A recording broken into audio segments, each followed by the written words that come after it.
денешниот дневник на ТВМ ќе гледате. Со ротирање на педиатри, ресорното министерство ќе го решава проблемот во Охрид. 70 на охриѓани со мерката за самовработување отвориле свој бизнис. Конституирано владиното советодавно тело за употреба на имиња на историски личности 2 дена пред отворањето на клубот Цар Борис III во Охрид.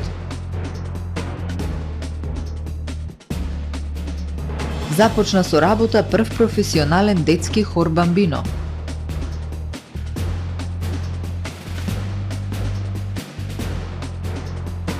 СБР Охрид ќе ја спроведува кампањата Стави појас. Со содржините во дневникот започнуваме по временската прогноза. Останете со нас.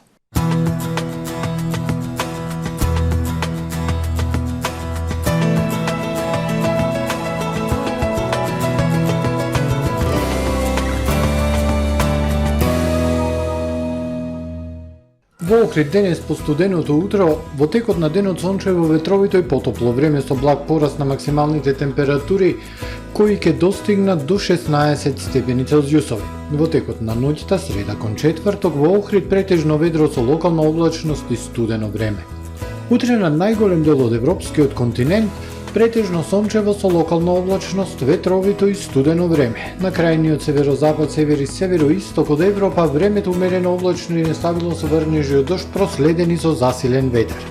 На Балканскиот полуостров, во четврток времето претежно сончево со локална облачност, ќе биде ветровито, но потопло. Во централните и јужните предели на Балканот ќе има зголемена облачност. Максималните дневни температури на полуостровот од 19 до 23 степени Целзиусови.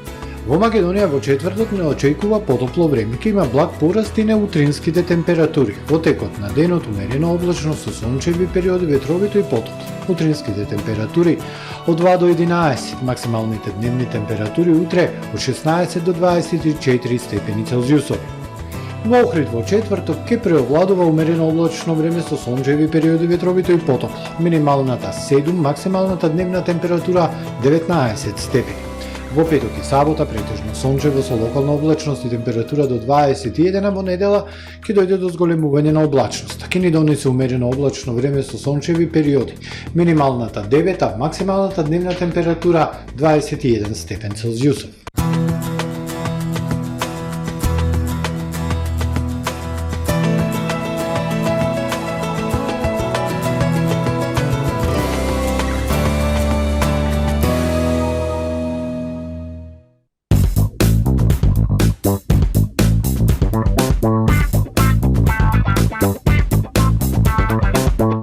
Добре дојдовте во светот на Кармен Бау Центар. Во беспрекорно уреден продажен простор, купувањето во еден Бау Центар никогаш не било попријатно. Со гордост ви го представуваме нашиот шоурум Мараци, со најголем избор на плочки од мараци и санитарија од светски познатите брендови Грое, Колпасан, Идеал Стандард, Рока, Унитас. На располагање ви е нашиот архитект, кој ќе ви помогне во осмислување на вашиот проект. Располагаме со најбогатата палета на ламинат во државава. Одберете од 100 различни дизајни на Swiss Chrono. Покрај стандардниот избор на фасадните системи Knauf и Бекамент, ви нудиме богат избор на професионален алат на реномираните производители Bosch и Divol. Кармен Бау Центар на улица Железничка. Доктор Танжу Шашко, Dent in Aesthetics, вработува доктор стоматолог за работа во општа стоматологија. Работно време од 10 до 17 часот, од понеделник до петок. За сите останати услови јавете се на телефон 046 25 71 50 и 070 24 90 91.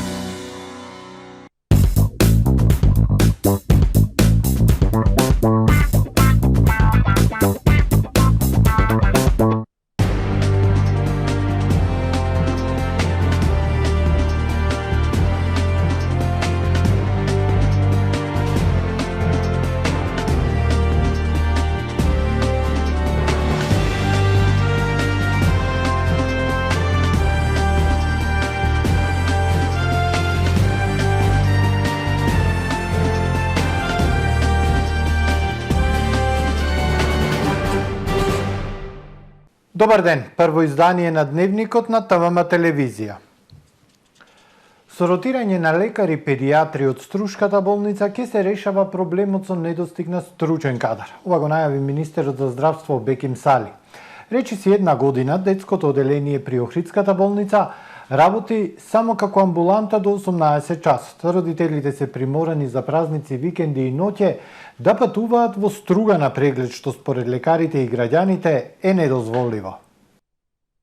Дефицитот со стручен кадар на педиатриското оделение во Охрид ќе се покрива со лекари од соседните градови, најави министерот за здравство. Во тек се 2 специјализации на педиатрија од Охрид, но за тој кадар ќе се чека со години. Според него, со ретурирање на лекарите од Струшката болница ќе се задоволи потребата од педиатри во Охрид. 2 специјалисти педиатри од Струга ќе се менуваат и неделно ќе дежураат во Охридската болница. Сме во контакт со општата болница во Струга, кај кој што се вработени 4 педиатри, па да можеме една соработка меѓу двете болници да се иницира, што тоа би требало да биде иницирано уште порано меѓу двајцата директори, за да се надополни услугата да се пружа паралелно во целиот регион. Речиси една година детското оделение при Охридската болница работи само како амбуланта до 18 часот. Родителите се приморани за празници, викенди и ноќе да патуваат во Струга на преглед, што според лекарите и граѓаните е недозволиво. Туристички центар е еден од најбараните градови каде што мора да има покривање на детската популација. Колку можеме од детска клиника помагаме, меѓутоа треба веројатно уште да најдеме начин како и тоа да го конечно средиме, бидејќи сепак се уште кубурат со педиатри. Проблемот со недостиг на лекари специјалисти се должи на масовното заминување на кадарот, што последниве 2 години според министерот не е случај, бидејќи биле подобрени условите за работа. Со мерката самовработување за 70 на охриѓани се намали бројот на евидентирани невработени лица. Охриѓани покажале голем интерес за оваа мерка, отварајќи сопствен бизнис со финансиска помош на државата. Од друга страна пак, за мерката обуки за познат работодавач нема никаков интерес. Графички дизајнери, угостители, приватни станоиздавачи, адвокати и заботехничари се дел од новоотворените дејности на невработени охриѓани. Во Агенцијата за вработување се финишираат активните мерки за самовработување во општина Охрид.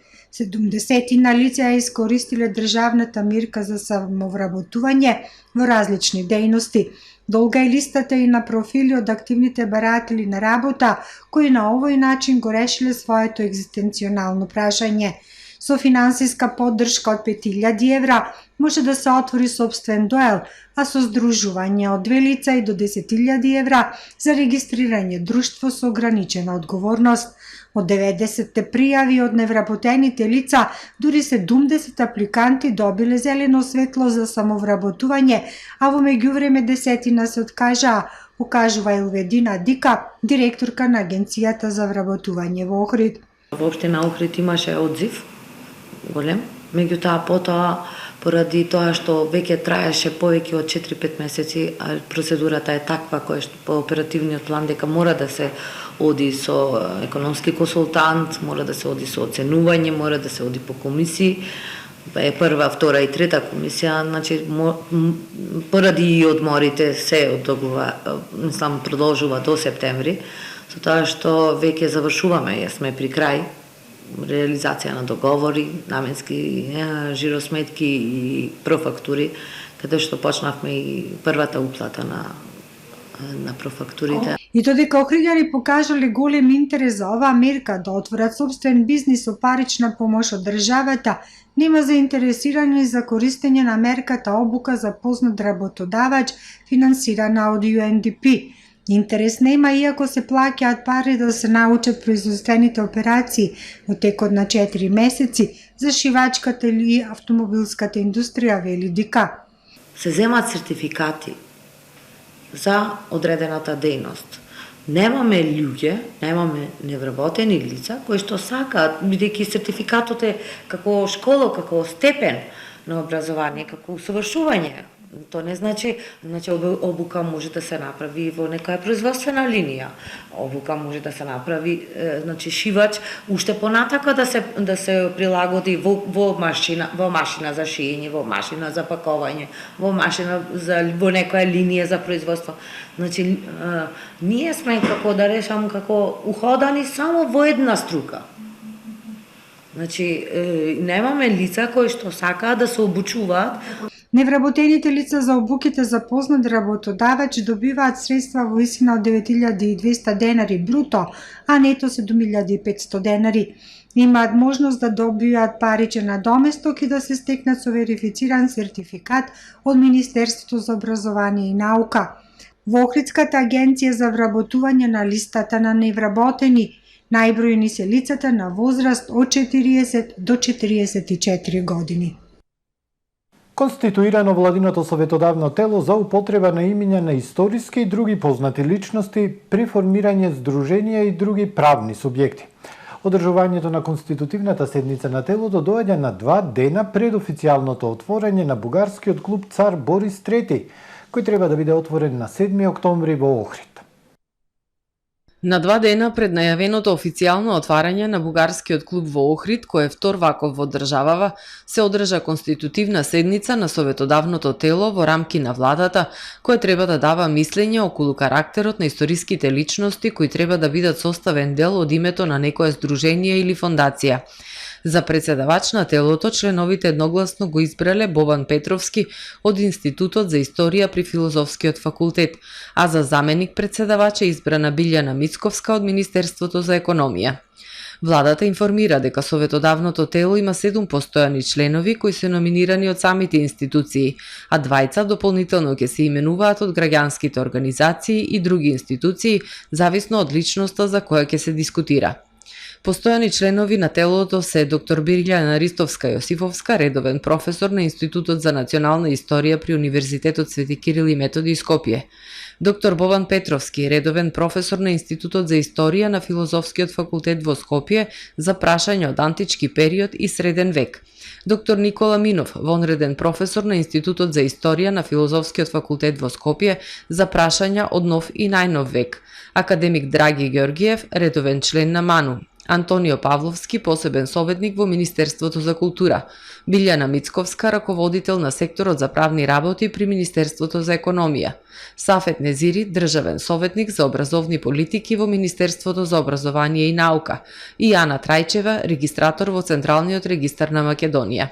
Од владата посочуваат дека улогата на ова тело ќе биде советодавна, односно ќе дава мислење за карактерот на историските личности, начинот на кој ќе се формираат здруженијата со цел да се избегне злоупотреба на одредени личности кои имаат негативен контекст низ различни епохи.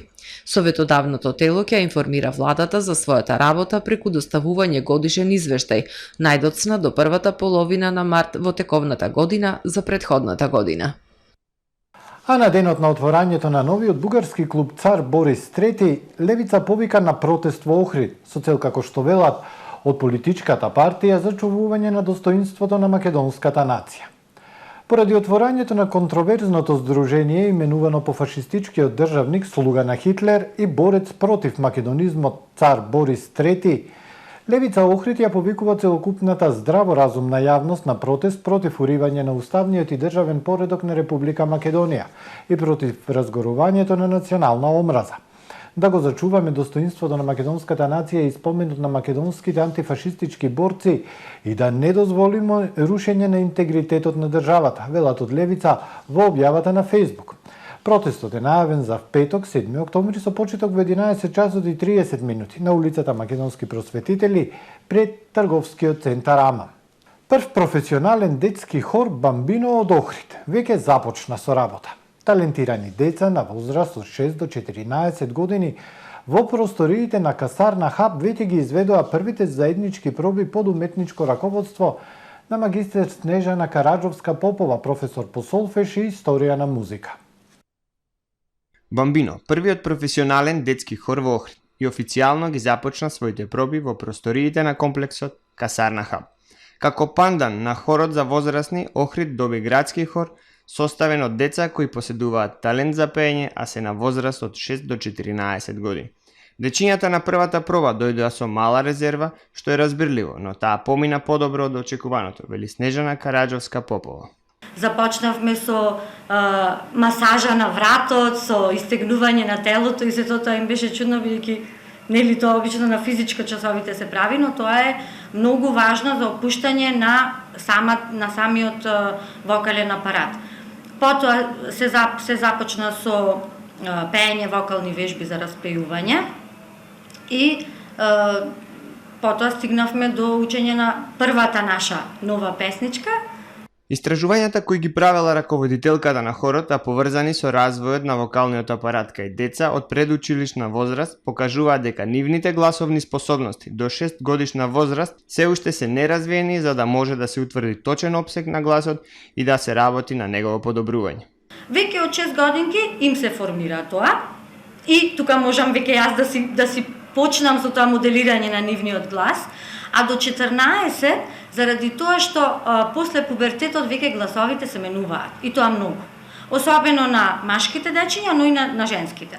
Јас сакам да го добијам тој баш нежен детска боја на глас, која што е најубавата боја што може да ја замислите на пеење.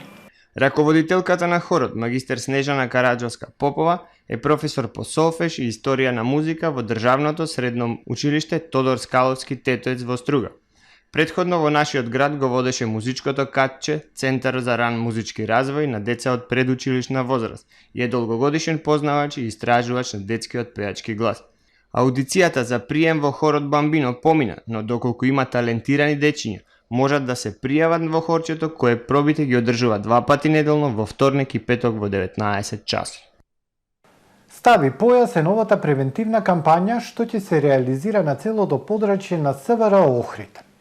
Во рамки на кампањата предвидено е на повеќе градски сообраќајници на локалните, регионалните и магистралните патишта да се постават сообраќајни пунктови каде ќе се врши контрола на возачите на моторни возила, но и укажување за неопходноста од користење заштитни појаси како основна мерка за подигнување на безбедноста за време на управување со моторно возило.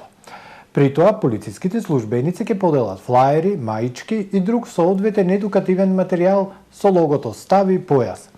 Кампањата ја реализираат Одсекот за превенција при секторот за внатрешни работи Охрид и Републичкиот совет за безбедност во сообраќајот на патишта. Утре со почеток во 9 часот полициски службеници од полициската станица за безбедност во сообраќајот на патиштата при СВР Охрид на стрелиштето Бејбунар ќе спроведат вежбовна активност за боево гаѓање. Оваа активност се реализира со претходен договор и известување до стрелиштето, ловното друштво Охрид, Здравствен дом Охрид и урбаната заедница Билјанини извори. Пред почетокот на боевото гаѓање, полициски екипи ќе извршат теренска обиколка и обезбедување на поширокото подрачје на стрелиштето Бејбунар, со цел невозможување влез на граѓани во безбедносните зони. Медицинското обезбедување на боевото гаѓање ќе го вршат стручните медицински екипи од Здравствен дом. Следуваат вестите од светот. Во приватни разговори, амбасадорите на Европската Унија се договорија за нов пакет санкции против Русија во врска со ограничувањето на цената на нафта. Пакетот санкции против Москва пред неколку дена беше предложен од председателката на Европската комисија Урсула фон дер Лајен, откако рускиот председател се закани со нуклеарно оружје и мобилизираше стотици илјади резервисти. Новиот пакет санкции вклучува додавање на уште 1300 физички и правни лица на листата на санкции, сеопфатна забрана за увоз, што ќе ја лиши Русија од приход од 7 милиарди евра, забрана на извоз на неколку клучни технологии во Русија, ограничување за цената на нафтата за трети лица. Јужнокорејската и американската војска спроведоа ракетни вежби, при што истрелаа неколку ракети со краток дострел на морето како одговор на севернокорејското лансирање на балистичка ракета над Јапонија, соопшти началникот на генерал-штабот на Јужна Кореја, пишува Reuters. Јужнокорејската војска соопшти дека ракетата Хјунму-2 паднала набргу по лансирањето. Тоа, како што пишува Reuters, предизвикало пожар на запалено ракетно гориво, но никој не бил повреден. Нуклеарно вооружена Северна Кореја ден претходно тестираше балистичка ракета со среден дострел. Ниту владата на Северна Кореја, ниту нејзините државни медиуми не објавиле за лансирањето на ракетата, ниту открија каков тип на ракета бил користен. Истрелот ја зголеми загриженоста дека Северна Кореја наскоро може да изврши очекувана нуклеарна проба која би била прва од 2017 година. Во судир меѓу затвореници во еден од најголемите затвори во Еквадор, Латакунга, загинаа најмалку 15 затвореници, јавуваат тамошните власти, ја пренесува BBC. Националната агенција за затвори СНАИ соопшти дека затворениците се тепале со пиштоли и ножеви пред чуварите да успеат да ја вратат во контролата. Затворот се наоѓа 80 км јужно од главниот град Кито. Еквадор имаше серија смртоносни судири меѓу наркобандите во затворите. Еквадорските медиуми јавуваат дека меѓу убиените во судирот во затворот, Котопакси во Латакунга, бил и наводниот шеф на наркобандата Леандро Нореро. Тој бил уапсен во мај под обвинение за перење пари. Насилството избувна по пописот на затворениците. Тоа се случило набрзо откако експертите на Обединетите нации за превенција од тортура го посетија Еквадор за да го проценат неговиот напор за спречување на насилството.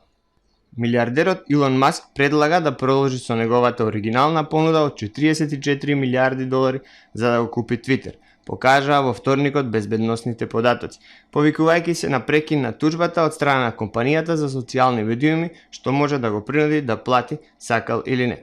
Договорот ќе направи најбогатиот човек на светот да одлучува за една од највлијателните медиумски платформи и ќе се стави крај на неколку месечните судски спорови што му наштетија на брендот на Твитер, а ја хранеа репутацијата на Маск за непредвидливото однесување. Маск е главен извршен директор на производителот на електрични автомобили Tesla Inc., ќе ја преземе компанијата што првично се обврза да ја купи во април, но набрзо си го смени мислењето. Вчера тој твитна дека купувањето на Twitter ќе ја забрза неговата амбиција да создаде апликација за се, наречена X. Бидејќи Twitter веќе доби поддршка од акционерите за продажба на Маск, договорот би можел брзо да се затвори во следните недели доколку двете страни се договорат со првичните услови. Ова е се во првиот дневник. Ви благодарам за довербата, пријатно.